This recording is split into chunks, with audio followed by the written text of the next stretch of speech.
복잡한 정책부터 실물 경제와 투자까지 눈여겨봐야 할 경제 이슈 깊이 있게 살펴보는 시간입니다. 경제 읽기 경향신문 박병률 경제부장 전화로 만나보겠습니다. 부장님 안녕하세요. 네, 안녕하세요. 네, 오늘 뭐니 해도 경제에서 가장 큰 관심거리가 한국은행이 기준금리를 어떻게 할 것이냐 이거였잖아요. 근데 결국 네. 동결했네요. 네, 그 1년 반 동안 정말 숨가쁘게 금리를 올렸는데요. 일단 오늘은 숨고리기에 들어갔다 이렇게 보시면 될 것 같습니다. 지난달까지 보면 이제 7회 연속 금리를 이제 올리기도 했었습니다. 시장에서도 아마 이번에 그 동결하지 않겠느냐 봤는데 시장의 전망대로 일단 연 3.5% 기준금리 이제 그대로 동결을 했습니다. 다만 그 이창용 하는 총재가 이제 동결을 결정한 뒤에 기자간담회를 가졌는데요. 네. 여기서 하지만 아직까지 금리 인상 기조가 끝난 것은 아니다 이렇게 못을 박았습니다. 향후에 이제 추가 인상할 수 있다라는 얘기인데요. 향후에 이제 물가가 어떻게 될지 또 미국의 미국 연방준비제도가 또 금리를 어떻게 올릴지. 그리고 또 우리 환율 상황이 어떻게 될지 따라서 이제 얼마든지 또 금리를 추가로 올릴 수 있다 이렇게 해석을 하는 게 맞을 것 같은데 그래서 이번에 비록 이제 금리는 동결했습니다만 네. 매파적 동결이다 이런 얘기가 시장에서 나옵니다. 즉 그 통화 긴축을 여전히 선호하면서 일단 잠시 멈춤을 했다 이런 얘기로 보시면 될 것 같습니다. 일단 가장 큰 고민거리 중에 하나가 경기 둔화 우려 아니었을까 싶거든요. 네. 말씀하신 것처럼 일단 물가가 이제 내려가서 우리가 안정적이어서 금리를 동결한 거다. 이런 건 아니고요. 예, 말씀하신 것처럼 지금 경기 위축에 대한 우려 때문에 일단은 속도를 살짝 브레이크를 밟았다라고 보시면 되는데 예, 오늘 이창용 총재가 재미있는 얘기를 했습니다. 차를 운전하는데 예. 안개가 가득하면 세우고 안개가 사라질 때를 기다린 다음에 갈지 말지를 봐야 하지 않느냐. 그러면서 이번 동결은 그렇게 이해해 주시면 좋겠다라고 얘기를 했습니다. 그러니까 지금 금리가 물가가 조금 내려는 간다고는 합니다만 여전히 불확실하고요.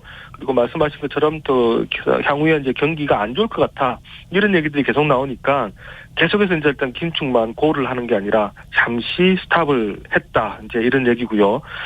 그러면서 이제 물가가 이제 우리가 지금 정책 목표가 2%인데 네. 이 2%로 가는 게 확인되기 전까지는 금리 인하를 논의하는 것이 시기상조다 이런 얘기를 했습니다. 그러니까 하늘이 되게 오늘 걱정을 좀 했습니다. 혹시 금리 이번에 이제 인하를 오늘 이제 하지 않고 동결을 하는 게 혹시 이제 긴축이 끝났다라는 신호를 시장에 주는 게 아닌가 이런 우려를 하면서 이건 절대 아니다. 잠시 우리가 멈췄지만 계속해서 금리를 올릴 수 있다. 이런 시그널은 이제 계속 줬다라고 이제 보시면 틀리지 않을 것 같습니다. 그렇군요. 일단 잠시 유예했다. 이렇게 좀 봐야 될 것 같은데 일단 지금 경제 상황이 굉장히 안 좋잖아요. 이거 굳이 저희가 말씀을 안 드려도 청취자분들도 다 아실 것 같은데요. 네. 물가가 올라가면서 결국 임금이 같이 올라가지 않으니까 실질 소득은 계속 감소하고 있어요. 네, 맞습니다. 일단 오늘 한은이 경제 성장률 전망치 낸 것부터 일단 한번 보고 가야 될 것 같은데요. 네. 작년 11월에는 한은이 올해 우리나라 성장률이 1.7% 될 거로 봤는데 네. 오늘 수정치를 냈습니다. 이 수정치가 1.6%로 0.1%포인트 낮췄습니다. 그리고 취업자 수는 올해 아마 13만 명이 증가할 거라고 봤는데 작년 11월에는 9만 명 증가할 거라고 봤거든요. 예. 그거보다는 4만 명 늘어났습니다만 지난해 우리나라 일자리 증가한 게 82만 명이니까 여전히 상황은 안 좋다라고 이제 보시면 됩니다.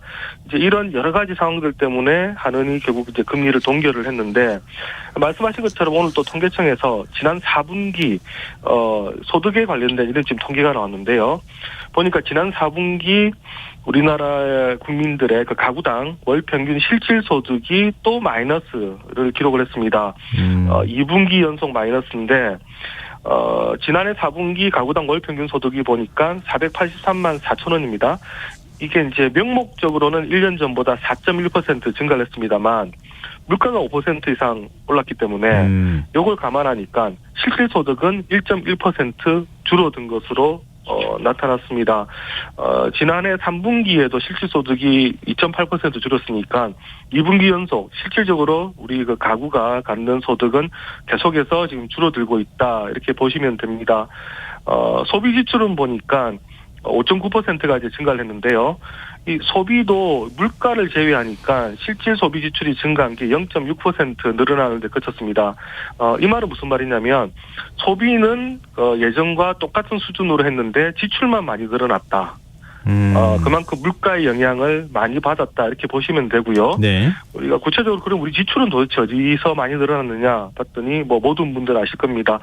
전기요금, 가스요금 이 인상으로 인한 냉난방비가 이제 크게 올랐는데 연료비 지출이 16.4% 올랐는데 이게 2006년 이후에 역대 최저폭으로 많이 이제 증가를 한 거고요. 예.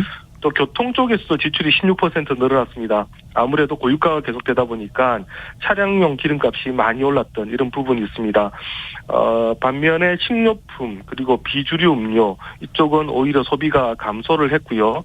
또 가정용품, 가사 서비스도 많이 줄었는데 결국 이런 뭐 여러 가지 공공요금이라든가 연료비 그리고 가스요금 이런 게 오르다 보니까 식료품이라든가 여러 가지 우리가 소비를 이제 줄였다라고 이제 보시면 될 것 같습니다. 그리고 또 지출이 많이 늘은 것 보니까 이자가 28% 증가를 했는데 이것도 역시 2006년 이후에 가장 많이 이자 비용이 증가한 겁니다. 금리 인상 때문에 대출이자 부담이 늘어난 게 통계에 그대로 잡혔다 이렇게 보시면 됩니다. 하는 금리를 동결하면서 물가 상승률을 어떻게 전망했습니까? 네, 일단 올해 3.6% 예상했던 걸 이제 3.5% 정도 낮아질 거다.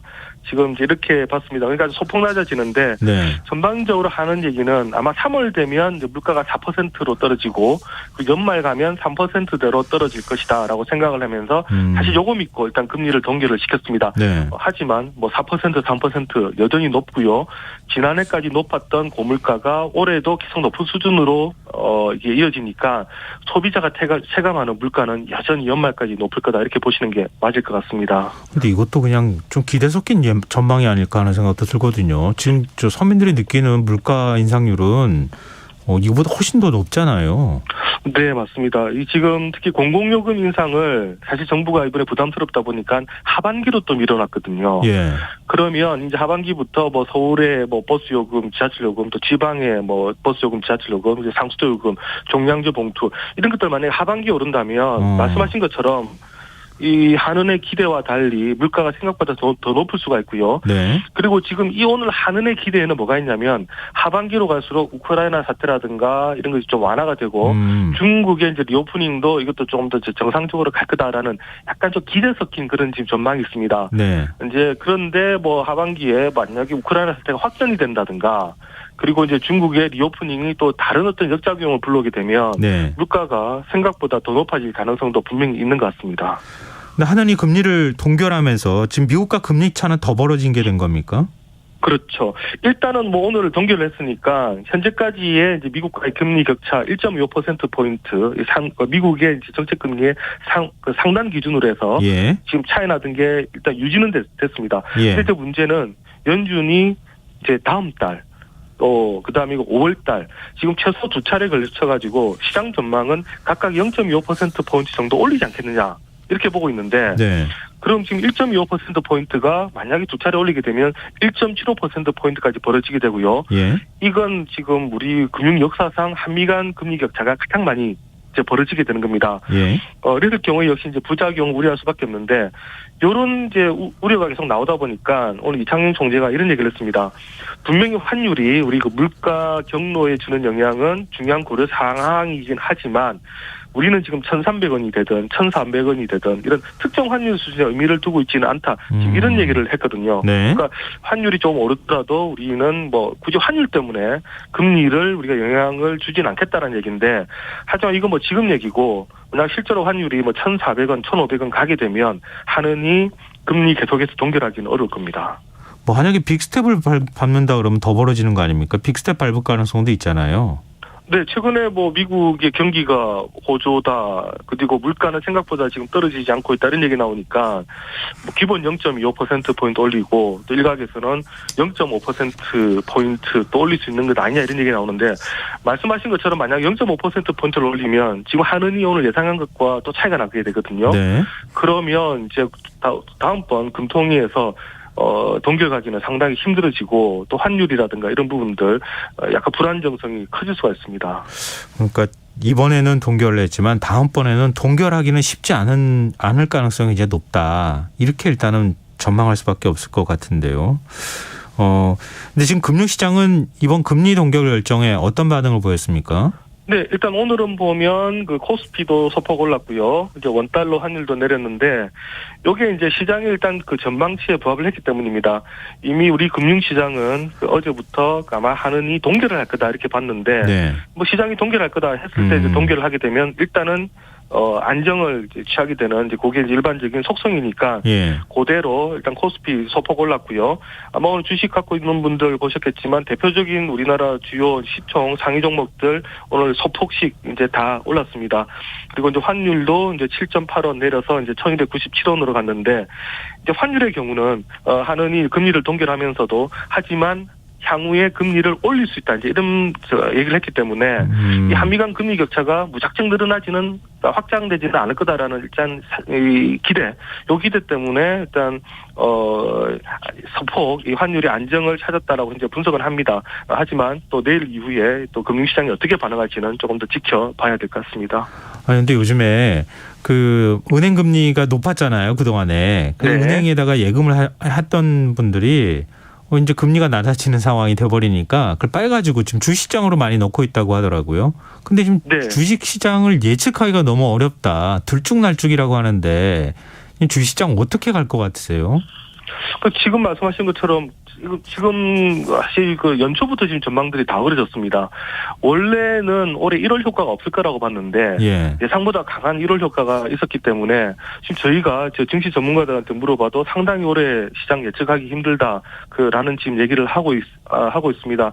이 아까 말씀드린 것처럼 중국의 리오프닝이 어떤 작용을 우리한테 영향이 올지 그리고 또 하반기에 그러면 이제 반도체 경기는 어떻게 될지, 네. 그다음에 또 우크라이나 사태는 어떻게 될지 이런 여러 가지 불확실성이 많기 때문에 지금 당장 뭐라고 지금 전망하기는 힘들고요. 이 전문가들도 큰 폭의 투자를 하는 것은 아직은 좀 이르다. 이게 약간은 의견의 좀 대세인 것 같습니다. 그러면 아직 바닥이 아니다. 좀 부정적인 전망이 좀 더 강해졌다고 봐야 되겠네요. 최근에 이제 또 이런 얘기도 있습니다. 지금 우리나라 그 기업들의 실적이 올해는 좋지 못할 거라는 지금 전망이 계속 나오고 있습니다. 아무래도 증시는 또 실적의 영향을 받게 되는데 작년에는 우리 그 기업들의 실적이 상당히 좋았습니다만 올해는 뭐 금융사부터 뭐 정유사들 특히 그 반도체 업계들 기업들의 실적이 지금 좋지 못할 것으로 지금 계속 추정이 되고 있기 때문에 알겠습니다. 이런 부분도 투자하실 때 감안하셔야 될 겁니다. 네, 청취자 4100님께서요. 오늘 마트에 갔는데요. 물건 가격들이 앞자리가 바뀌어 있더라고요. 그냥 나왔습니다. 이렇게 또 문자를 주시기도 하셨는데요. 이 물가 올라가는 거 어떻게 잡는가 이게 참 큰일입니다.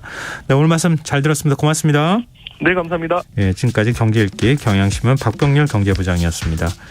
KBS 라디오 김성환의 시사 1부 순서는 여기서 마무리하겠습니다. 전 11시 정각 2부에 다시 오겠습니다.